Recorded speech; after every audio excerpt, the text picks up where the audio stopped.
Φαινόμενο της τελευταίας δεκαετίας χαρακτηρίζει την ακρίβεια στην οικιστική ανάπτυξη ο Υπουργός Εσωτερικών.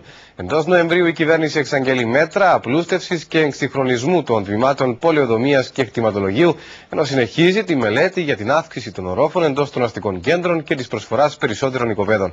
Ενώ εκπνέει η θητεία τους, είναι ακόμη σταθά, σχολιάζει η αντιπολίτευση.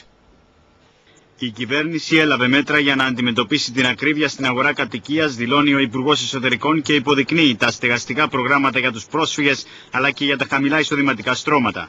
Παράλληλα, δήλωσε στο περιθώριο συνεδρίου για την οικιστική ανάπτυξη, μελετάται η επέκταση των οικιστικών ζωνών. Η αύξηση οικιστικών ζωνών, η προσθήκη δηλαδή των νέων περιοχών όπου μπορούν να γίνουν οικισμοί, σίγουρα βοηθούν στη μείωση του τιμών, αλλά αφεντέρου όλα αυτά γίνονται ανάλογα με τις ανάγκες και μέσα από ένα σωστό σχεδιασμό, τον οποίο ορθά μελετά και εφαρμόζει η πολεοδομία.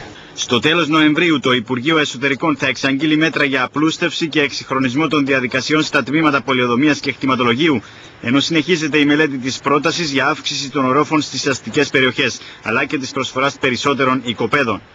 Η πρόταση μελετάται σε συνάρτηση με το κυκλοφοριακό, τους χώρους στάθμευσης και την ομαλή λειτουργία των παράπλευρων υπηρεσιών. Υπάρχει συγκεκριμένη πρόταση, μελετάμε τις επιπτώσεις για να είμαστε σίγουροι ότι η εφαρμογή της δεν θα δημιουργήσει άλλα προβλήματα.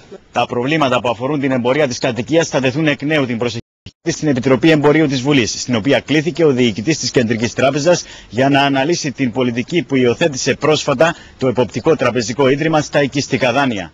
Ο πρόεδρος της Επιτροπής Εμπορίου και αντιπρόεδρος του ΔΣ είπε ότι τα τελευταία 5 χρόνια η αγορά κατοικίας για τα μικρομεσαία στρώματα του λαού έγινε άπιαστο όνειρο. Πώς είναι δυνατόν η παρούσα διακυβέρνηση να ολοκληρώνει τον κύκλο της και να φεύγει από τη διακυβέρνηση του τόπου, να βρίσκεται ακόμα στο θά όσον αφορά μέτρα που αφορούν τη γη και τη στέγαση και ουσιαστικά για 5 χρόνια να βρισκόταν στην απραξία και στην αδιαφορία.